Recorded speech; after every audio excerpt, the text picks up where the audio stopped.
আমি মহিলাদের চরিত্রে হতবাক হই, আমি মহিলাদের চরিত্রে হতবাক হই, নির্বাক হই। কিভাবে?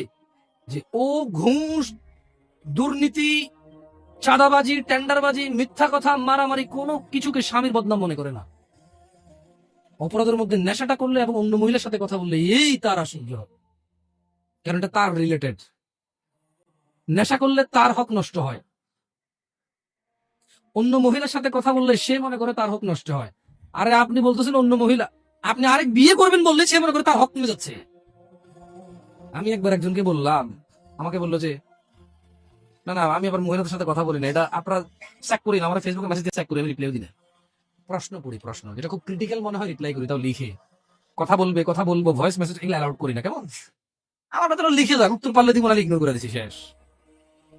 তো বলছে যে আচ্ছা হুজুর, আমার স্বামী আরেক বিবাহ করবে, তো আচ্ছা এরকম কমপ্লেন কি 60 বছরের মহিলা দেয়, 40 বছরের মহিলা দেয়? এই জোয়ান মহিলা, জোয়ান পুরুষদের ঘটনা।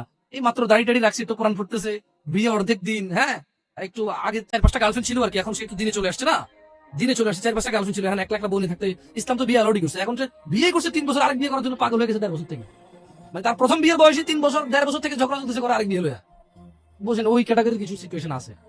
তো মহিলা বলছে যে মানে যিনি বোন বলছে যে লিখছে আর কি। তো আমি মনে হয় 15 বা 20 দিন পরে মেসেজ ওপেন করে দেখলাম যে বলি হ্যাঁ লম্বা এক চিঠি। প্রথম কথা এত লম্বা লিখলাম, ইগনোর করে পড়ি না, কিন্তু কে পড়বে এটা। তো তারপর আল্লাহর ওয়াস্তে পড়তে বলেছে, আমি লিখেছি যে আল্লাহর ওয়াস্তে পড়া ঠিক না, আপনি এটা বলবেন না কখন, কেমন কাউকে বলবেন না। তো ঠিক আছে, পড়তেছি পড়তেছি, এক পর্যায়ে বললো যে আমার স্বামী আরেক বিবাহ করতে চান। আমি বললাম আল্লাহ তাকে এই অধিকার দিচ্ছে, করতেই পারে, হোয়াট ইজ ইউর প্রবলেম? তো সে রিপ্লাই দিল যে না হুজুর, ব্যাপার হচ্ছে সে, আমি এখন একা আমারই হক ঠিকভাবে আদায় করতে পারে না, সে যদি আরেক বিবাহ করে তাহলে আমার হক কি কমে যাবে না? আমি বললাম কিভাবে? বলে যে ইসলাম তো ইনসাফ হিসেবে বলছে এই বউর কাছে যা থাকবে এই বউর কাছে তা থাকবে, তাহলে আমারটা ভাগ হয়ে অর্ধেক হয়ে গেল না, কমে গেল না? আমি বললাম তাহলে আপনার ভাই বোন কয়জন? 3-4 জন। আমি বললাম তো আপনার আব্বা যখন প্রথম ছেলে হয়েছে, ওই ছেলে তো বলা ছিল আব্বা আরেকটা পোলা হবে মানে আমার জমিতে ভাগ হোক, খবরদার। সিম্পল কথা না? স্বামী যখন 2 বিয়ে করে বউর হক ভাগ হয়ে যায়, অর্ধেক হয়ে যায়, এটা জুলুম। তাহলে কোনো মা বাবার উচিত না একটার বেশি সন্তান নেওয়া, কারণ যত সন্তান তত ভাগ। আমার ছোট ভাইকে দেখাইতে নিয়ে গেছি, 112 নম্বর সিরিয়াল চলতেছে আমার। বললাম আসছে কবে? কয় আসো। এখন এসার আগে 111 জন দেখে ফেলছে, আমরা 12তম ঢুকছি। এর মধ্যে কিছু লোক আসে নাই, আবার কিছু লোক তো তার পিএসএ হয়তো 100-200 টাকা খেয়ে সিরিয়াল বাইরে দিয়ে দিচ্ছে না। তো আমি এটা যুগ ধরে মানে মাইনাসে মাইনাসে প্লাস ধরে ফেলছি, বুঝছেন?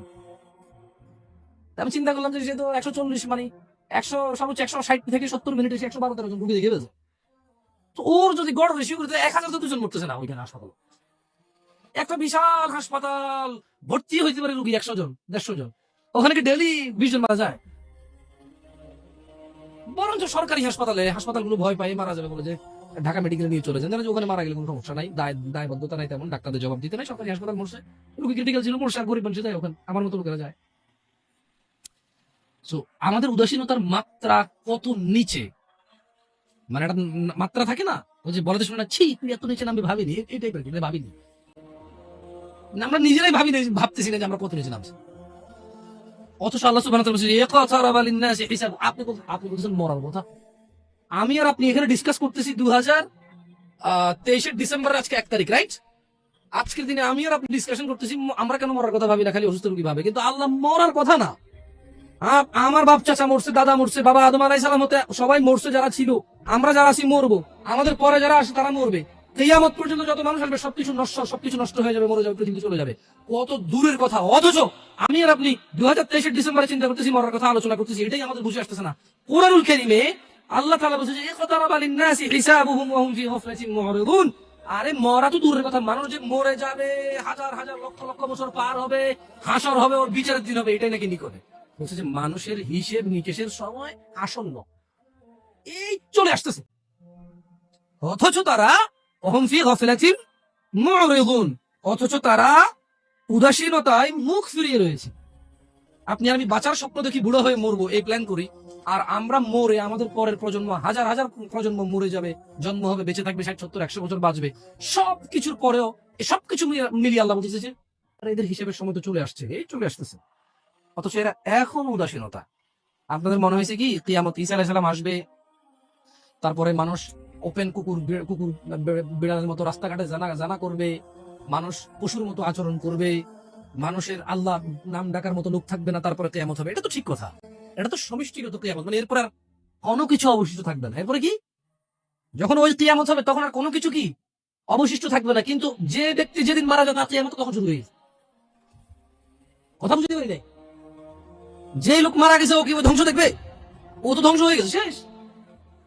যে যখন মারা যায় তার কিয়ামত তখন।